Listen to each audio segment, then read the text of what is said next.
Olá pessoal, sejam bem-vindos aí a mais um vídeo. Nesse vídeo eu vou estar resolvendo a nossa prova bimestral, fazendo a correção com vocês, tá?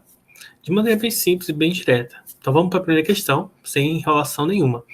Um amperímetro é um instrumento utilizado para medir a intensidade de corrente elétrica em um circuito constituído por geradores, receptores, resistores, etc. A maneira correta de conectar um amperímetro a um trecho de um circuito no qual queremos determinar a intensidade da corrente é: letra A, série, B, paralelo, C, perpendicular, D, equivalente, E, mista, tá? Então, a gente relembrando das aulas, a gente aprendeu que para utilizar um amperímetro, tá, é necessário que a gente organize esse amperímetro no nosso circuito de maneira em que ele vai estar conectado em série com os demais componentes do circuito. Então, por exemplo, né, nós vamos ter aqui um amperímetro e em série com eles vamos ter, por exemplo, um resistor.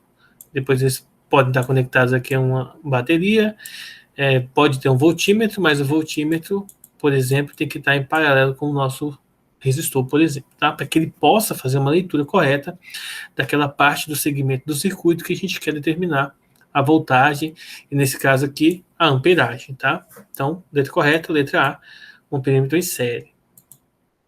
Bom, 2. No circuito esquematizado aqui, tá? Adiante, nós temos um amperímetro A1, esse aqui, e um amperímetro A2. Eles são idênticos. Ligando-se a chave C, essa aqui, o que a gente vai observar no circuito? Então, ele fala sobre a leitura do A1 e o A2. Na letra A, nenhuma das duas mudam. Na letra B, esse primeiro aqui diminui e o segundo aumenta. Letra C, esse aqui não muda e o 2 diminui. Letra D, o primeiro aumenta e o 2 diminui. Letra E, o primeiro aumenta e o segundo não muda, tá? Então, a gente vai verificar qual que é a questão, né? Qual que é a alternativa correta para esse efeito aqui. Bom, a primeira coisa que a gente vai determinar é o seguinte: vejam que esse primeiro amperímetro está em série com esse circuito aqui. Quando a chave está fechada, nós temos o circuito em série. Basicamente, melhor, quando a chave está aberta, tá? Então, vamos analisar o seguinte: ó, quando a chave está aberta, o que acontece com o nosso circuito? Chave aberta é como se o nosso circuito estivesse assim, ó. Como se ele fosse, na verdade, assim, ó. Como se ele fosse esse circuito aqui, ó. Ou seja, essa parte aqui, essa região, é como se ela não existisse no nosso circuito, porque não vai ter uma diferença de potencial aqui para que a corrente passe aqui. Então, basicamente, nós temos esse problema. Então, como que fica, né? Com a chave aberta, nós vamos ter a força eletromotriz, que está aqui, né? Nós vamos ter a corrente I1, tá? Vamos chamar de I1.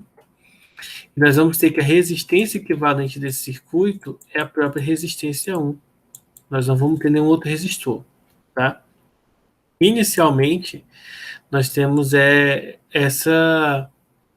Com a chave aberta, nós temos essa configuração do sistema. Se a chave fecha, tá? Se fecha aqui, o que vai acontecer? Aqui vai aparecer algumas mudanças, como, por exemplo, a resistência equivalente agora do circuito vai ser a resistência 1 vezes a resistência 2 sobre a resistência 1 mais a resistência 2, tá? É isso que vai acontecer. Observe uma coisa bem interessante, ó. O amperímetro 2, vamos direto ao ponto. O amperímetro 2 não vai sofrer mudança, porque ele vai fazer a leitura do resistor 1, que está em paralelo com o resistor 2 aqui, mas ele aqui está em série com o resistor 1. Então, a leitura desse carinha aqui não vai mudar, porque ele vai justamente ler o que está se passando aqui no resistor 1. Ou seja, por exemplo, a letra B é descartada, a letra C e a letra D, tá? Não vai mudar o amperímetro do resistor 2, tá? A leitura que ele vai sofrer vai continuar sendo igual, não sofre alteração.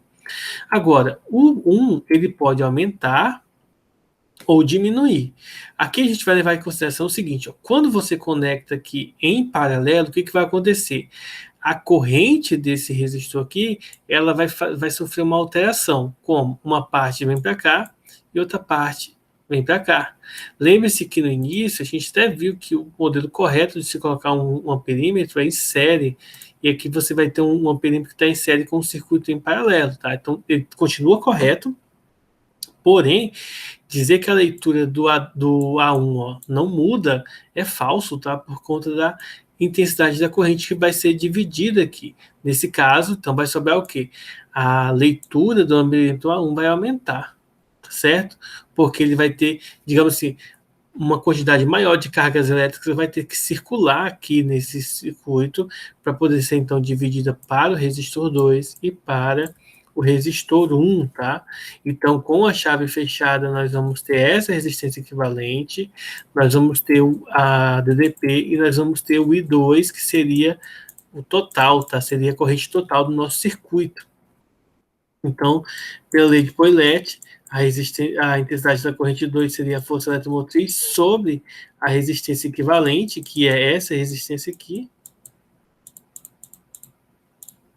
E aí a gente pode perceber o seguinte, essa resistência em paralelo vai diminuir, a resistência equivalente. Quando a resistência equivalente diminui, o que acontece? Se ela é inversamente proporcional com a intensidade da corrente, se ela diminui, a corrente aumenta. E, ora, a intensidade da corrente, ela é medida por quem? Pelo amperímetro. Então, se ela aumenta, a leitura do amperímetro também vai aumentar. Então, vai sobrar quem? Letra E, tá? A leitura de A1 aumenta e a de A2 não sofre alteração. Vamos para a terceira questão. A terceira questão, ela fala o seguinte, ó, no circuito esquematizado aqui, duas pilhas idênticas, tá? Com força eletromotriz de 1,5, estão associadas a três resistores R1, R2 e R3, tá? O R1 é 1 e o R3 é 2, só que o R2 não é dito qual que vale o seu valor. Para a montagem representada, a leitura desse voltímetro, desse amperímetro é de 1,2, e o voltímetro colocado em R3 é um voltímetro ideal, tá? Ele está em paralelo aqui, tá? Então, esse voltímetro está em paralelo com a R3 e o amperímetro está tendo uma leitura de 1,2 amperes, tá? Bom, vocês podem perceber que faltou um pedaço da pergunta aqui. É justamente o seguinte, a pergunta, ó, o valor da resistência do resistor 2 em ohms e a leitura do voltímetro em volts são respectivamente iguais a... Então, a gente quer saber qual é o valor do amperímetro, leitura do amperímetro, ou seja, o valor da corrente, da resistência, na verdade, e depois o valor da leitura do voltímetro. Está ali errado aqui. Na verdade, a gente quer saber qual é o valor da resistência 2, essa aqui que não é dada, e depois nós queremos calcular o valor de leitura do voltímetro no resistor 3, que lembre-se que resistores em séries, eles têm sua voltagem dividida no circuito.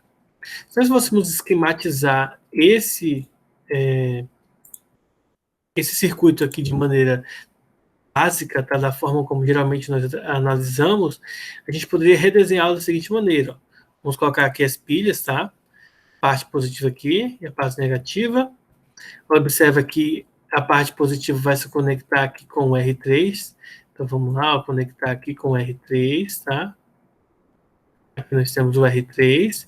Só que o R3, se você observar aqui no desenho, ele tem um voltímetro em paralelo com ele. Então, nós vamos conectar aqui, ó, o voltímetro aqui. Então, o voltímetro vai estar aqui em cima, conectado a ele aí. Bom, depois ele vai se conectar com os resistores R1 e R2, que estão em paralelos, tá? Então, aqui nós temos o R1, e aqui nós temos o R2, deixa eu fazer melhorzinho aqui, tá? Eu poderia fazer melhorzinho, mas vamos deixar assim. Ele vai ter 1 ohm aqui, o R3 vai ter 2 ohms, vou colocar aqui, e aqui nós não sabemos, vou chamar de R2 mesmo. E por fim, nós vamos ter um amperímetro aqui, ó, que está entre as pilhas e os resistores em paralelos, tá? Um amperímetro aqui e pronto, certo? Temos aí a nossa corrente. A corrente elétrica que passa aqui é 1,2 amperes, como é indicado aqui a gente no voltímetro. E é isso aí. Vamos então, né, perceber o quê? Vou colocar esse 1 ohm para cá. Deixa eu apagar aqui dentro para fazer algumas observações aqui. Bom, perceba uma coisa importante, ó. Aqui, a corrente que vem aqui, ó, ela vai se dividir para cá e vai se dividir para cá. Então, nessa parte aqui, nós vamos ter uma corrente I1 e aqui nós vamos ter uma corrente que eu vou chamar de I2, certo? Então, vamos começar calculando a DDP, tá? Perceba o seguinte, ó, o voltímetro, que a gente quer calcular, ele é mais fácil de calcular aqui porque nós temos a corrente total do nosso circuito, que é 1,2. Então, por exemplo, a DDP, ela vai ser a leitura do R3 vezes a amperagem total, tá? R3 vezes a corrente, ok? E 2 vezes 1,2, 2,4. Então, a alternativa B e D está incorreta, tá? Sobra a letra A, B, letra A, C e D, tá? Tem aqui as voltagens de 1,4. Então, a voltagem, o voltímetro, a gente já desvendou aí o mistério dele. Falta agora a gente calcular, então, a resistência R2. Bom, como que a gente vai fazer para calcular a resistência R2? Primeira coisa, pensa o seguinte, o nosso voltímetro está marcando 2,4 aqui. E as pilhas, cada uma tem 1,5 volts, ou seja, o total de voltagem aqui é de 3 volts. Ou seja, nessa região aqui, tá, a voltagem, a DDP, se você perceber, tá, a DDP de A até B, vamos colocar aqui o ponto A e aqui o ponto B, por exemplo, tá, ela vai ser igual a 2,4 e 3 aqui, a diferença é 0,6 volts. Então, a voltagem desses dois resistores em paralelos aqui é de 0,6 volts.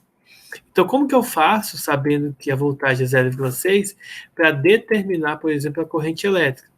Tranquila. Vamos lá. A corrente elétrica I1, ela é a voltagem dividido pela resistência 1, ou seja, voltagem é 0,6 e a resistência é igual a 1, né, como indicado aqui, ou seja, 0,6 amperes. Essa é a corrente daqui. Então, se eu sei a corrente daqui e sei que a corrente total, corrente 2, ela vai ser a corrente total menos a corrente do corrente 1. Então, a corrente total foi de 1,2, corrente 1, 0,6. Aí é só subtrair, o resultado também dá 0,6, tá? Pronto. Resolvemos aí esse mistério. Se a corrente é 0,6, ambas são 0,6, isso significa dizer que os dois resistores são iguais, né? Então, o resistor 2 é igual ao resistor 1, e aí indica pra gente que o resistor 1 é 1, então, 1 ohm. Alternativa correta é a letra A. Tá?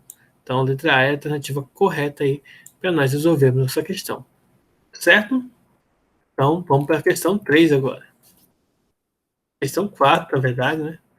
O que diz a questão 4 aí para a gente? Ó? O estudante do ensino médio quer montar em seu quarto um circuito com 4 lâmpadas idênticas com as seguintes especificações: 2 volts, 8 watts. Mas, para alimentar o circuito, ele conta somente com uma fonte de 20 volts e resistência interna 1. Para não queimar as lâmpadas, ele usa o resistor R, como está indicado na figura, porque nesse caso aqui, se você observar, ó, a voltagem é bem maior. Bom, com base nessa situação, é correto afirmar que, letra A, as lâmpadas vão queimar, B, a resistência R vale 2, C, o objetivo do resistor R nesse circuito é transformar a energia elétrica em energia luminosa, nada a ver, né? Letra D, a resistência R vale 4, e E, se o estudante associar as lâmpadas em paralelos, elas não vão queimar, tá? Então, vamos lá. Vamos ver o que acontece aqui no nosso sistema. A primeira coisa que a gente tem que observar é que as especificações nos diz a voltagem e nos diz aí o valor de W, né? O valor da potência, tá? Então, uma coisa que a gente pode notar aqui nessa questão é o seguinte, ó, que a potência ela é igual a DDP ao quadrado dividido pela resistência R, tá? Observem que a DDP que está aqui e a voltagem a gente sabe. Então, a gente vai substituir aqui, ó. Eu quero saber resistência. Então, a resistência vai ser DDP ao quadrado dividido pela potência, e aí é só substituir. No caso, a DDP é 2, fica 2 ao quadrado, e a voltagem é 8. Voltagem não, né? A potência.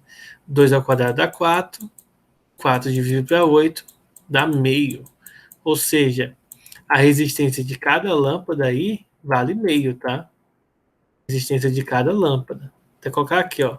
L, opa, aqui L, para indicar que é a resistência da lâmpada. Mas nós não temos só lâmpada, tá? Só uma lâmpada, na verdade. Nós temos 4 lâmpadas aí. E aí nós queremos determinar, por exemplo, qual que é a corrente elétrica. Então vamos calcular a corrente elétrica. Corrente elétrica, potência, LDP vezes a corrente, tá? Uma das formas de potência. Observe que a gente está usando duas diferentes aqui. Como eu quero saber o I, eu vou passar o U dividindo. Ou seja, nós vamos ter 8 dividido por 2. Nesse caso, a corrente elétrica é 4 amperes, tá? Calculamos aí a amperagem, que é 4. Calculamos aqui a resistência, que é meio, tá? Pela primeira lei de Ohm, nós temos que corrente é DDP dividido pela resistência equivalente do sistema, tá? Aqui utilizando a forma de Poilet. E aí, nós temos o quê? Que a resistência equivalente é igual, passa para cá, é a DDP dividido pela corrente. Ora, DDP do circuito vale 20, certo? Ó, 20 dividido pela corrente que a gente calculou, que é 4. 20 dividido para 4, 5. Então, a resistência equivalente é 5. Agora, notem um detalhe importante. Nós temos 4 lâmpadas e cada uma tem meio, tá? Então, vamos lá. Quanto que vale a resistência equivalente?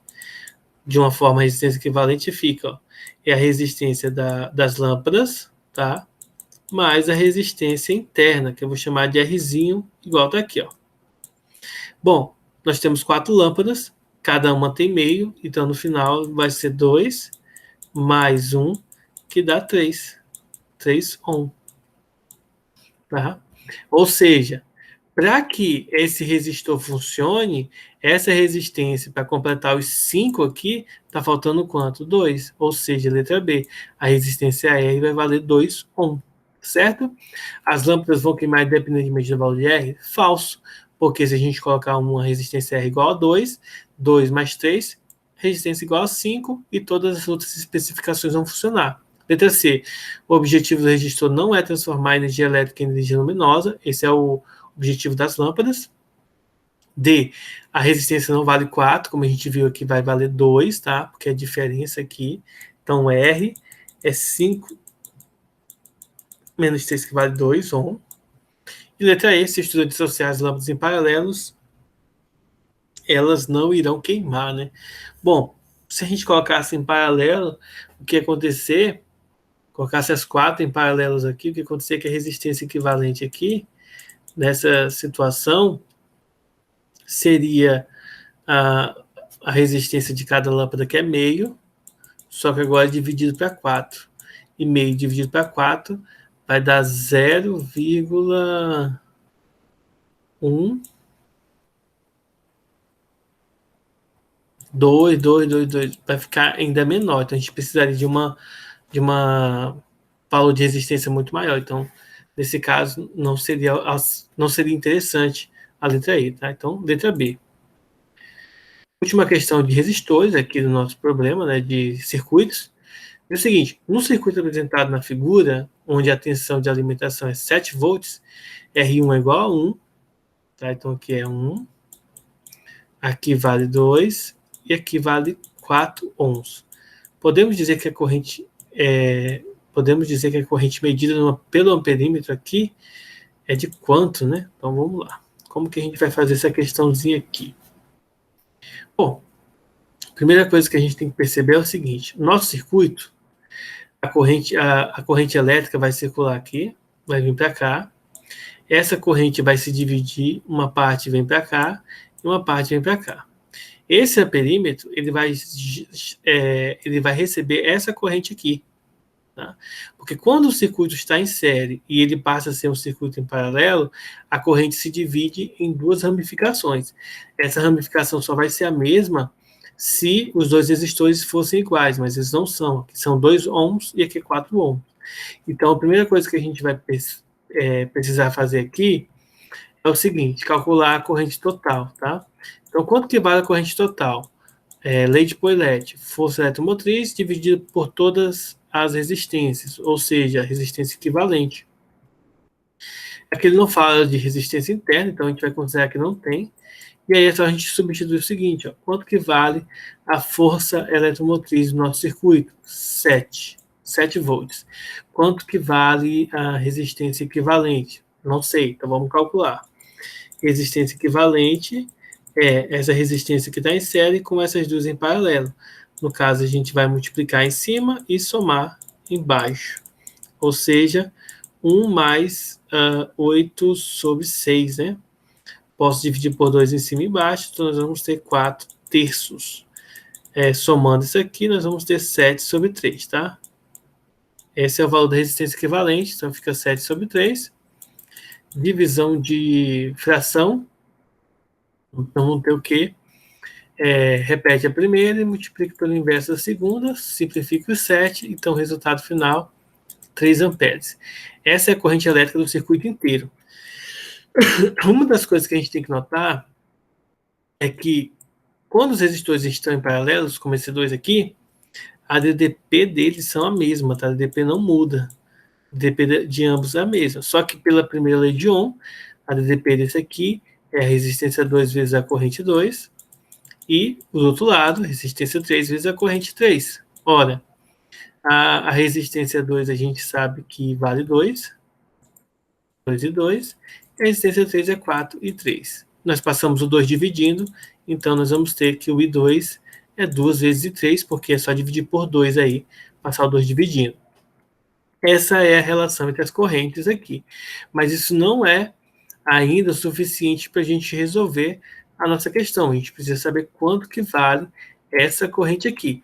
Bom, a gente tem que lembrar o seguinte, que a corrente do total do nosso circuito é igual a I2 mais I3, porque o I1 vai ser igual aos outros dois, tá? O I1 é igual à corrente total. Aí é só a gente substituir, ó. O I2 vale 2 e 3, o I3 é o próprio I3, e eu sei que o I total vale 3. Então nós vamos ter, ó, que 3 é igual a 3 e 3. Somando agora, somando não, né? Passando o 3 dividindo, nós vamos ter que o I3 vai valer 1, né? Que 1 vezes 3 é 3. Então, a corrente elétrica que passa aqui no resistor 3 é 1. Então, a medida que ele vai ter aqui no perímetro vai ser 1. Porque o perímetro mede justamente isso, a corrente elétrica que passa no circuito. E aí a gente chega ao final dessa questão. Bom, próxima questão, questão 6, é o seguinte, ó. Em um motor de carro, o processo de combustão gera 300 joules de energia térmica, deste valor 200 joules são perdidos na forma de calor, e ele pede qual a eficiência e porcentagem desse motor. Então, bem simples, é só nós usarmos a máquina térmica, né, a fórmula do coeficiente de máquina térmica, que é o trabalho dividido pela quantidade de calor na fonte quente. Ora, lembre-se que uma outra forma de se calcular usando a fórmula da quantidade de calor da fonte fria, tá? Então, a gente pode substituir aqui, o trabalho vai ser, nesse caso aqui, vai ser 300 menos 200, dividido por 300, trabalho, quantidade de calor na fonte quente, menos a quantidade de calor na fonte fria. 300 menos 200 dá 100, 100 dividido por 300 aí. Então, o resultado final vai ser 1/3. Pronto. 1/3 aí. Só que 1/3 aqui em porcentagem, isso aqui vai ser 33,3% aqui, né? A gente poderia colocar aí, de certa forma, meio que infinitamente esse mesmo valor. Certo? Com isso, a gente calculou aí o rendimento dessa máquina em termos de porcentagem. Então, vamos agora para mais uma questão. A próxima questão tem gráfico aqui, bem interessante, diz o seguinte, ó, um gás ideal e monoatômico passa por um processo termodinâmico representado nesse diagrama aqui, pressão versus volume.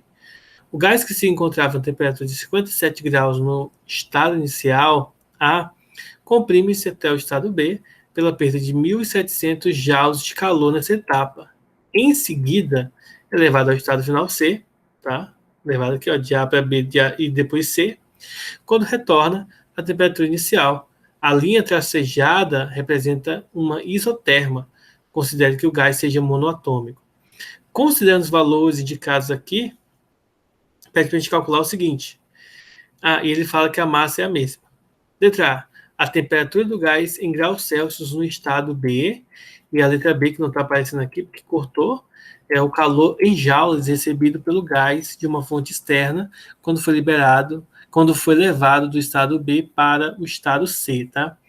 Então vamos lá começar a nossa transformação. Bom, uma das coisas que a gente pode lembrar é o seguinte, mas lembre-se da que a gente estudou lá no início, que pressão vezes volume sobre temperatura permanece constante nas transformações térmicas, tá? Das transformações gasosas, de um modo geral. Então, pressão, volume e temperatura inicial é igual a pressão, volume e temperatura final. Vamos substituir esses valores com base nos dados obtidos aqui, ó. Primeira coisa que a gente tem que lembrar é que os 57 graus Celsius tem que estar em Kelvin, tá? É só somar 273, bom, vai dar 330 o resultado. A pressão inicial aqui é 6, ó, 6 vezes 10 a quinta. O volume inicial aqui embaixo, 2 vezes 10 a menos 3. Dividido pela temperatura, que é 330, só somar aqui a escala Kelvin, igual a pressão final. Pressão final aqui, ó, é 4 vezes 10 alguma coisa, né? Vezes 10 a sexta, vezes o volume final. Volume final aqui, nesse caso do ponto B, tá? Aquele que é do ponto B vai ser o final. Aqui do 0 até o 2, aqui a metade é 1. Então fica 1 vezes 10 a menos 3, dividido pela temperatura que a gente quer calcular, a temperatura final. Bom, aqui vocês vão perceber que o 10 aqui, 10 a sexta aqui pode ser cortado com esse 10 a quinta aqui, tá? Não é sexta, é quinta, eu tive errado. O 10 a menos 3 pode cortar aqui. Então, desse lado fica 12 sobre 330, igual a 4 sobre a temperatura, tá? Multiplicação cruzada, 12T igual a 0, 12 mais 1, 13, e aí eu passo 12 dividindo. Então, a temperatura vai ser 1.320 dividido por 12. Tá? 13 dividido para 12 dá 1, e sobra 1. 12 dividido para 12 dá 1, não sobra nada, e esse zero a gente repete. Então, esse é o valor, na escala Kelvin, da temperatura. Tá? 110 Kelvin. Se a gente quiser em Celsius, a gente subtrai 273. Então, vou para a calculadora. E na calculadora, 110 menos 273, o resultado dá menos 163 graus Celsius, tá? Quando ele pede Celsius, a gente converte aí, dá esse valorzinho aí. Para o item B, foi pedido para a gente determinar o calor em joules recebido pelo gás do item B para o C, tá? Daqui para cá. Tem um decréscimo aqui. Então, como que a gente vai fazer essa quantidade de calor? Lei da termodinâmica, primeira lei da termodinâmica, delta U, ou variação da energia interna, a quantidade de calor, menos o trabalho, tá? A variação de energia, a gente vai calcular aqui, que é a quantidade de calor menos o trabalho, do estado A para o estado B, tá bom? E do outro lado, o mesmo procedimento, o mesmo cálculo, só que aqui vai ser do estado B para o estado C. Bom, substitui os valores, ó, a quantidade de calor que ela perde aqui 1.700, tá? Ela perde. O trabalho é 5 vezes 10 elevado ao quadrado. Professor, por que 5? Ó, do A para o B, lembre-se que é pressão, trabalho é igual a pressão vezes variação de volume, tá? Então, quando a gente multiplica a pressão vezes variação de volume, vai ficar 5 vezes 10 elevado ao quadrado. As notações científicas aqui vão se cancelar. Ó.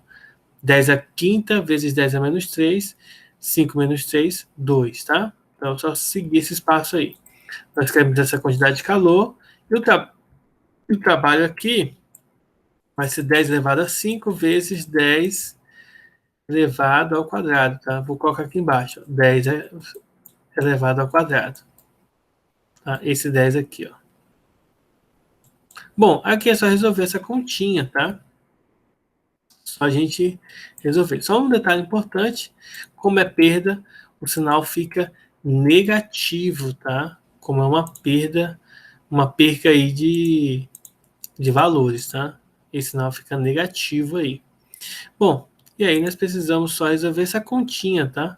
Resolvendo esse cálculo aqui, tá? Vou colocar o resultado para a gente não demorar muito, até porque não tem muito tempo aí para aula. O resultado final vai ser 2050 joules. Fica como tarefa para vocês resolverem essa equaçãozinha aqui, ó. Só subtrair.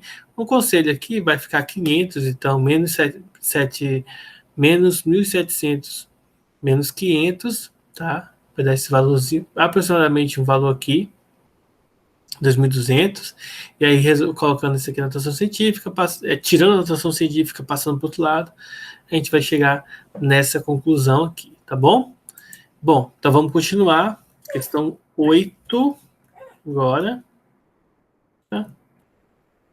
Questão 8 diz o seguinte: os socorros submarinos são agora de ondulatória, né? Não tem nada a ver com o primeiro. Socorros submarinos são fontes de ondas acústicas que se comparam com essas frequências aqui, comprimento de ondas dessa aqui. Pede qual é a velocidade de propagação. Então, primeira equação fundamental ondulatória, velocidade é comprimento de onda vezes frequência, ou seja, 220 vezes 7. 220 vezes 7, o resultado dá 1.540 metros por segundo, tá? Bem tranquila essa questão, talvez a mais fácil da prova. Não, talvez a mais fácil essa aqui, né? Lembrar que está em série. Questão 9. Seguinte, ó. A sirene de uma fábrica produz sons de frequências 2.640. Determine o comprimento de onda, sabendo que a velocidade é essa aqui, ó. 1.188 km por hora. Bom, a primeira coisa que a gente tem que lembrar aqui é que essa velocidade tem que estar em metros por segundo, tá? Então, temos que dividir por 3,6. E aí vai dar aproximadamente aqui 330 metros por segundo. E aí é só usar a equação fundamental rotatória, V é igual a lambda F. Se eu quero saber o comprimento de onda, eu passo a frequência dividindo, e aí é só substituir 330 dividido por 2.640. Efetuando essa divisão, o resultado vai dar 0,125 metros, ou, se você preferir, 125 milímetros, tá? E aí você chega ao final da questão. E para finalizar, questãozinha do morcego. Suponha que um morcego parado na entrada de uma caverna emita ondas de ultrassom na frequência de 60 kHz. Então aqui é a frequência que o carinha emite aqui, ó. Tá? Eu pulei essa parte inicial aqui, mas vai ir direto ao ponto. Estime o comprimento de onda em milímetros, ó, do menor inseto que ele pode. Estime o comprimento do menor inseto que ele pode detectar e o comprimento da caverna, tá? Sabendo que leva 2 segundos para que volte até ele, tá bom? Então, como que a gente vai fazer essa questão aqui? Primeiro, nós sabemos que V é igual a lambda vezes F, tá? Nós queremos saber o comprimento de onda, que vai ser do tamanho do mosquito ou do inseto que ele vai ver. Então, basta passar a frequência dividindo, igual a outra questão. Substituindo os valores, velocidade do som, 340 metros por segundo, frequência que ele emite, qual é a frequência que ele emite? Cadê? 60 kHz, né? Nossa, então 60 kHz, 60 mil Hz. Efetuando essa divisão aqui, 0,4 com esse cara.